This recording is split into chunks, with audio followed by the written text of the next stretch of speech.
You've lived with a shadow longer than you've realized. That shadow isn't someone else. It's the version of yourself that clings to yesterday, that refuses to loosen its grip on the habits, the fears, and the excuses that have shaped your days until now. And until that old self dies, the new one cannot breathe. Imagine carrying a corpse on your back everywhere you go, every step you take. It slows you down. You can dress it in fine clothes, pretend it belongs, but it rots and weighs you down just the same. You will never rise while chained to what you've outgrown. The only way to ascend is to bury what no longer serves you. That is the law, and no one has ever broken it. Look at history, at men and women who have reached greatness. None of them carried their old self to the summit. They shed it like a snake discards its skin. The timid student became the bold leader because he chose to let timidity die. The laborer became the master because he buried the voice that whispered, "Stay where it's safe." Every transformation required a funeral, the end of an old identity. This is why so many never rise. They want to keep both lives at once. They want to taste freedom, but cling to their chains. They want to soar with the wings of eagles while clutching the ground with the talons of a coward. But nature will not allow it. The law is set. What you are not willing to let die, you cannot outgrow. We talk about dreams, about goals, about ambition, but we forget the price. The price is always the death of who you were. The dreamer must die so the achiever can live. The follower must perish so the leader can be born. This truth is not poetic, it is not abstract, it is practical, and as clear as the rising of the sun. If you insist on keeping yesterday alive, tomorrow will never arrive. If you feed both selves, the old and the new, one will eventually consume the other. And if you are not deliberate, the old self, nourished by your hesitation, will devour the future self you secretly long for. This is why men stay average. This is why women settle for less. They refuse to perform the burial. They polish the mask of their old habits, convincing themselves change is happening, when in truth they are circling the same rut, calling it progress. To rise, you must decide, once and for all, that the old you no longer exists. Say it, write it, engrave it, the old me is gone. Because the moment you declare it, you force the new self to step forward, trembling perhaps, uncertain maybe, but alive. And life, no matter how fragile, is stronger than any ghost of the past. You may say, but isn't change gradual? It is not. Change happens in a moment, in a decision, in a vow. Growth is gradual, yes, but change, the instant you kill what no longer belongs, is immediate. It's a guillotine, not a candle melting. The farmer doesn't negotiate with weeds, he tears them out. The captain doesn't beg the anchor to loosen, he cuts the chain. And you must be as ruthless with yourself. A single decision. Today the old me dies, and the soil where I bury him will nourish the roots of who I am meant to become. If you listen closely, you'll hear that inner protest. The old self always resists. It whispers, but what about comfort? What about the familiar? What about the easy road? Those whispers are lies, echoes of decay trying to seduce you back into mediocrity. Understand this. If you listen, you will lose. You must answer those whispers with truth. You must say, I am not who I was yesterday. I cannot remain what I have outgrown. The future demands my rebirth.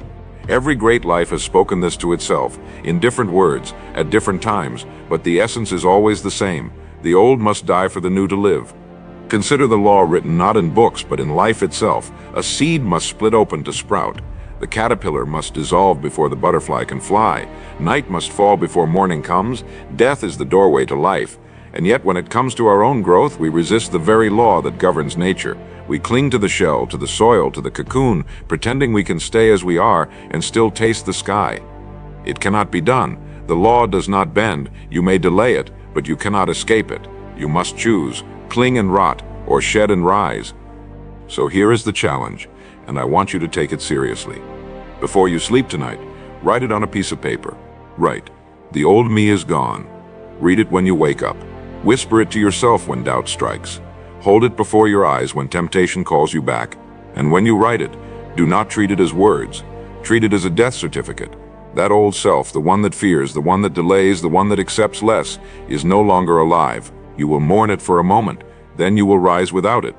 And now, as you listen to my voice, say this out loud. Say it as though you are signing a covenant with your own soul. I am one with discipline and courage, free of fear and doubt.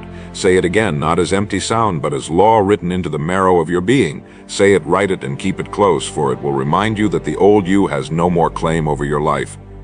That self has died, and from this day forward you walk as the new creation you were destined to be. This is not inspiration, this is instruction. This is not mere motivation, this is the law of life. And when you align yourself with it, you rise. But when you resist it, you remain shackled. Decide today whether you will keep your corpse or bury it and be free. And as you decide, remember, the law does not wait for permission, it is already in motion. Only those who obey it rise. The rest remain among the forgotten. The moment you declare the death of the old self, the world will test you. It will not applaud. It will not throw open the gates of triumph. Instead, it will send storms, distractions, and temptations to see if your vow was hollow. This is the crucible where most falter, because they confuse discomfort with defeat. They think the opposition means they chose wrong, when in truth it means they chose correctly.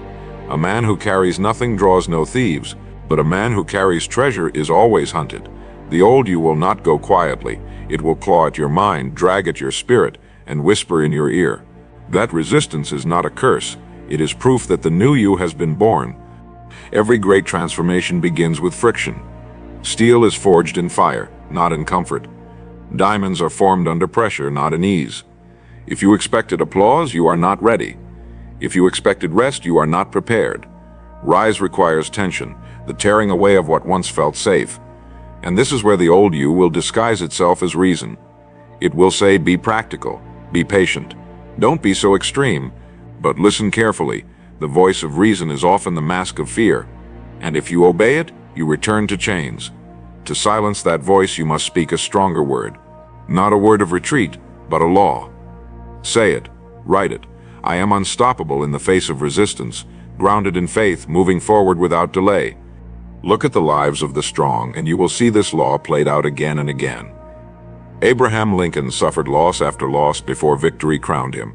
Thomas Edison failed thousands of times before the light appeared. They were tested, not because the universe opposed them, but because the universe demanded proof of their resolve.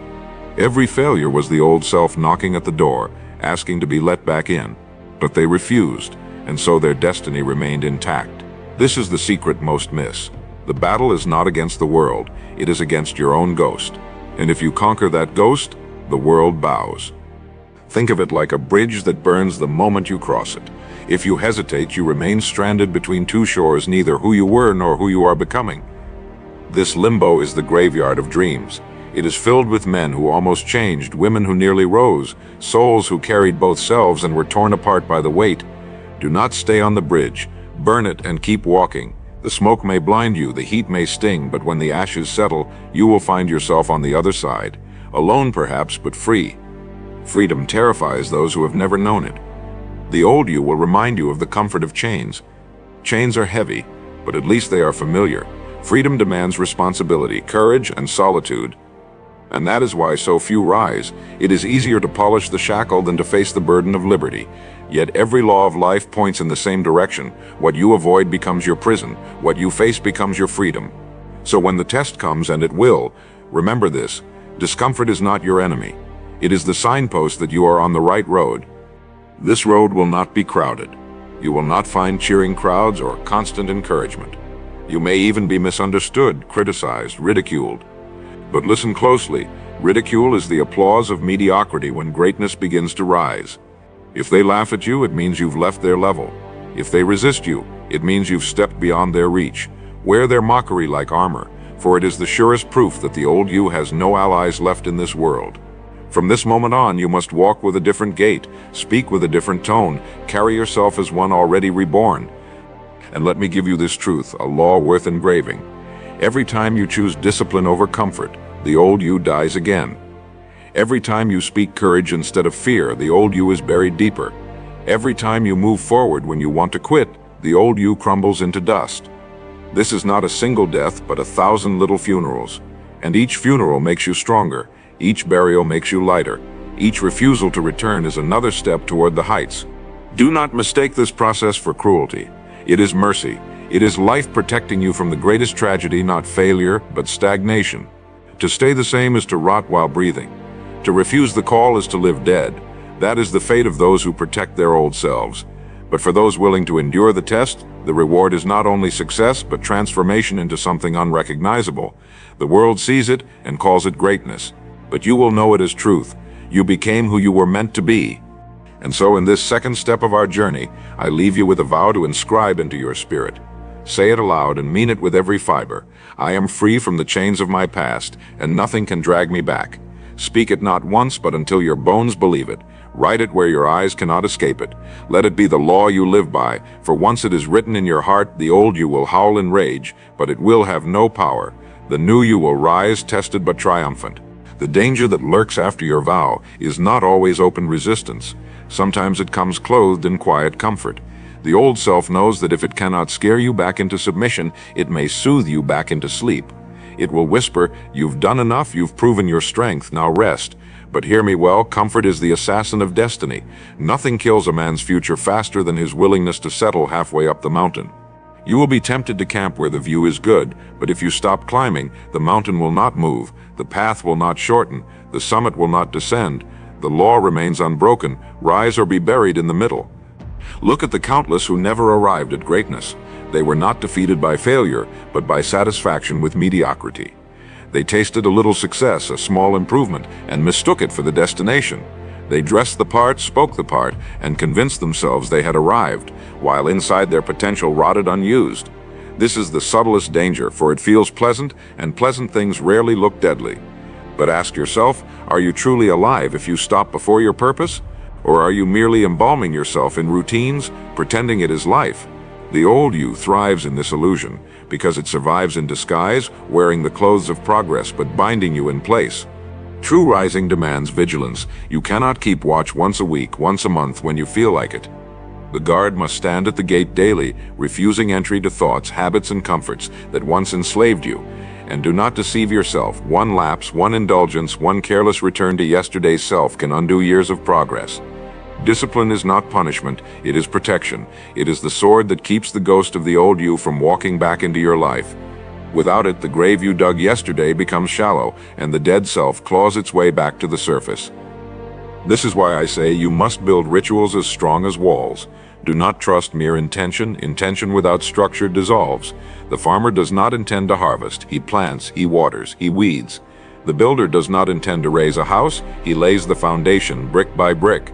And so must you. Rise is not born in chance, it is born in structure. Wake with a plan, live with a code, close the day with reflection.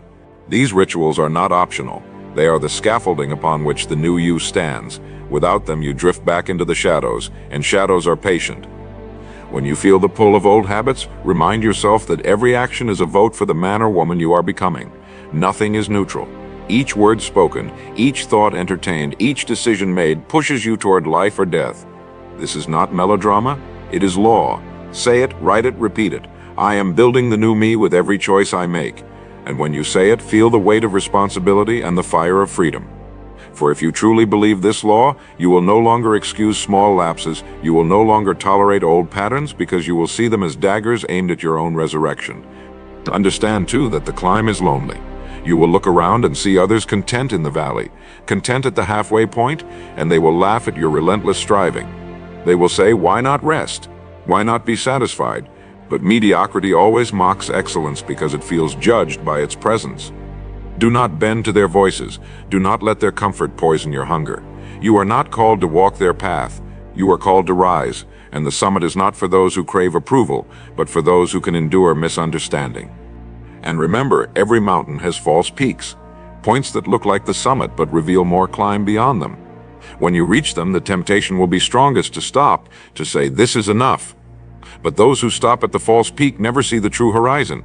They die believing they saw everything when in truth they saw only a glimpse. Your task is to push beyond the illusion, to press when others stop, to believe there is more even when your muscles beg for mercy.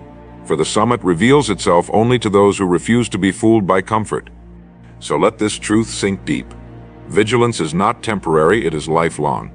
There is no arrival, no permanent safety. Life itself demands continual burial of the old self, daily guarding of the new, hourly choosing of the future. And if that feels heavy, remember the alternative. To stop is to rot. To let down your guard is to resurrect your prison. To surrender to comfort is to kill your destiny. Choose your weight, the burden of vigilance or the chains of decay. One will crush you, the other will carve you into greatness. As you breathe in these words, declare this law with conviction. Say it aloud. Let it echo in your room, in your mind, in your soul. I am vigilant. I do not rest on halfway mountains. I climb until the summit is mine. Write it where your eyes cannot escape it, where your heart cannot forget it. Let it remind you that the climb is not over until the peak is beneath your feet. That is the law of rising, and the law cannot be broken. The greatest deception of the old self is not fear, nor is it comfort. It is identity. It whispers that you are what you have always been, that no matter what words you speak, no matter what vows you write, you are chained to the history behind you. And if you accept that lie, you will never rise. The old self thrives by convincing you that change is unnatural, that you must stay consistent with who you were yesterday. But hear me, consistency with the past is death, and loyalty to yesterday is betrayal of tomorrow. You must refuse to be defined by your history. Your mistakes are not your name. Your failures are not your identity.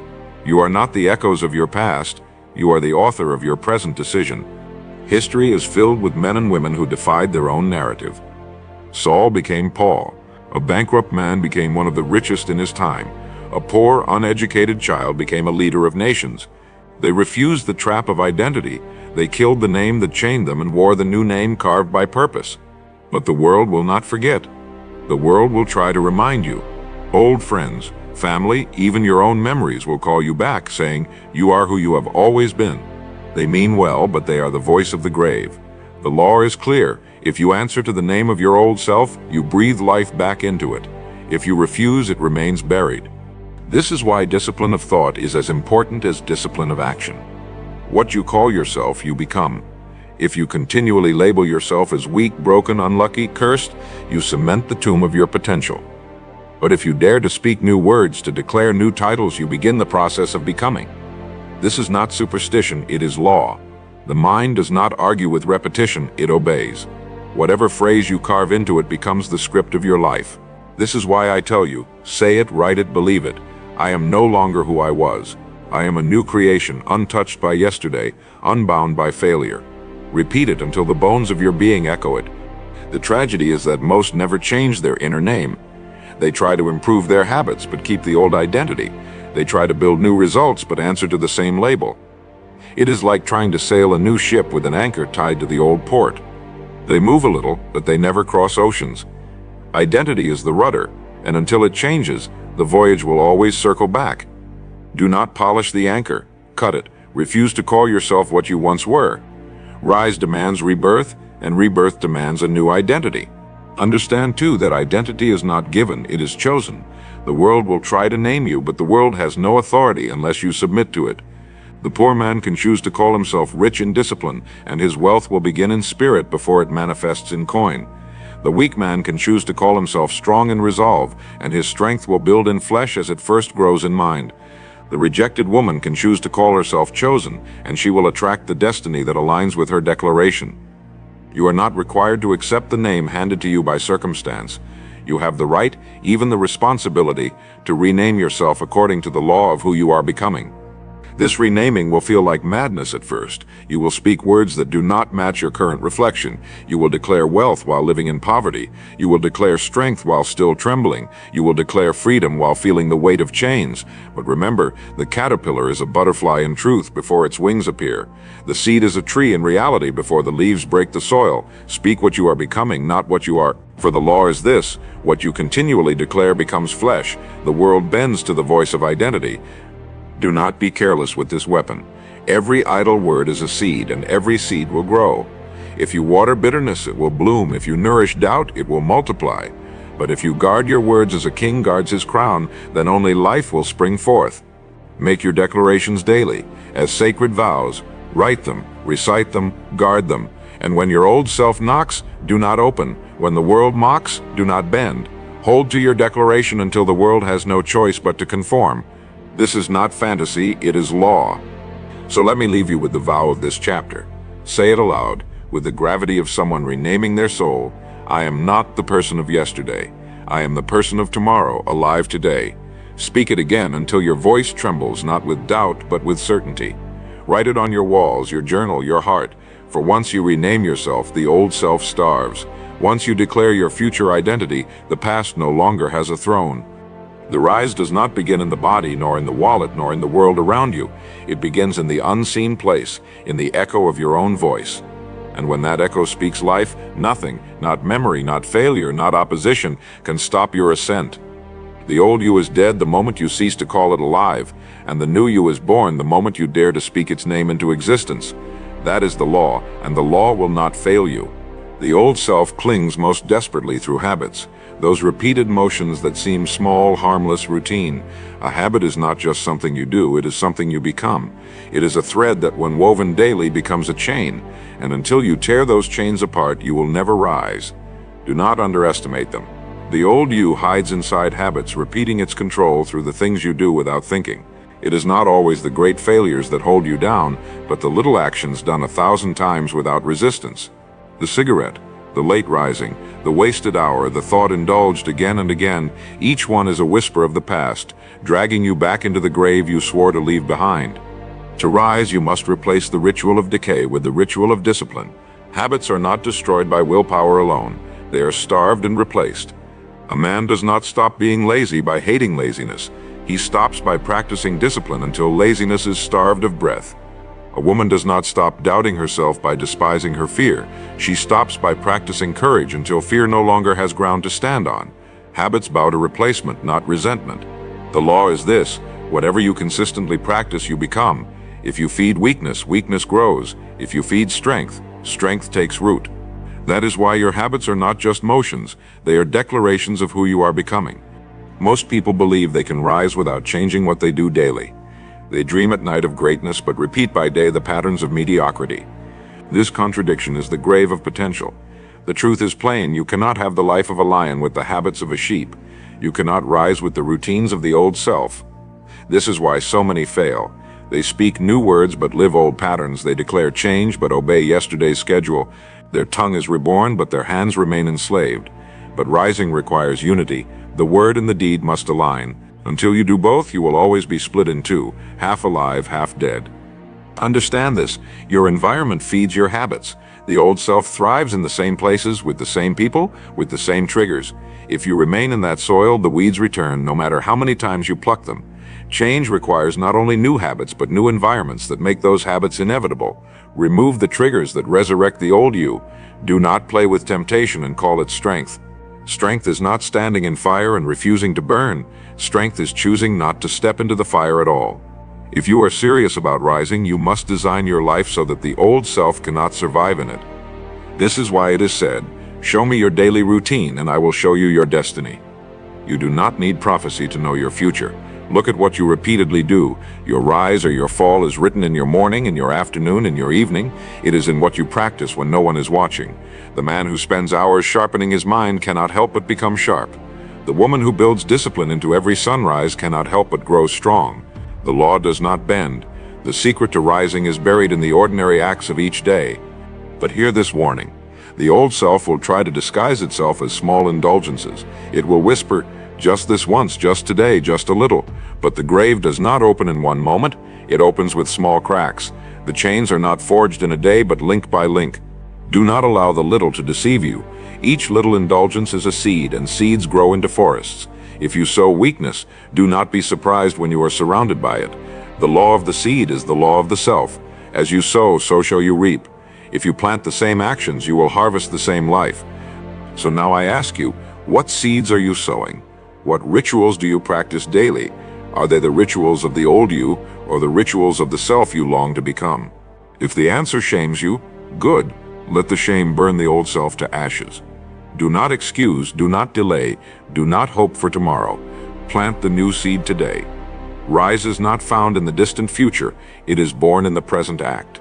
A single new habit, done today, repeated tomorrow, becomes the foundation of your new life. I want you now to take out your pen, your paper, and write these words: I am the creator of new habits, and each day I rise through them. Say it aloud, speak it with conviction, repeat it until your heart no longer doubts it. For when your mouth declares it, your mind believes it, and when your mind believes it, your body follows.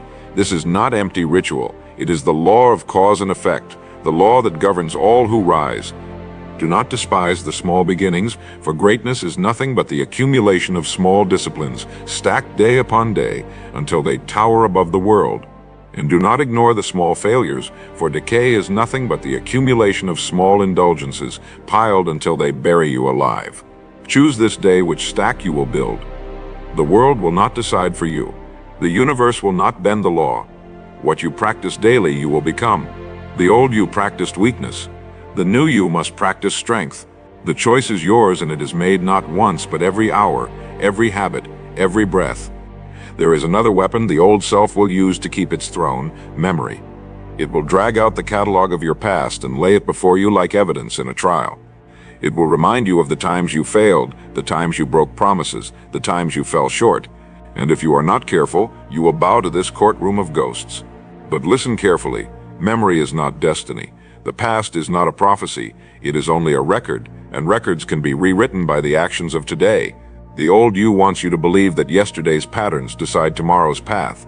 But the law of life is stronger than the law of memory. What you repeatedly choose today becomes who you are, not what you stumbled through yesterday. The mind clings to stories. We all walk through life wearing narratives we tell ourselves. I am not disciplined. I always fail. I am unlucky. These stories become prisons, and the cruelest part is that we are both the prisoners and the wardens. But here is the truth. A story has no power until you retell it. If you refuse to speak it, if you refuse to dwell on it, if you dare to replace it with a new story, the old one fades. You cannot erase memory, but you can starve it of power. Refuse to let yesterday's scars predict today's strength. The law is simple. What you rehearse, you relive. And what you refuse to rehearse loses its grip on your soul. Do not misunderstand. Memory can be a teacher, but it must never be your ruler. Learn from it, yes. Take the lesson, discard the weight. The soldier remembers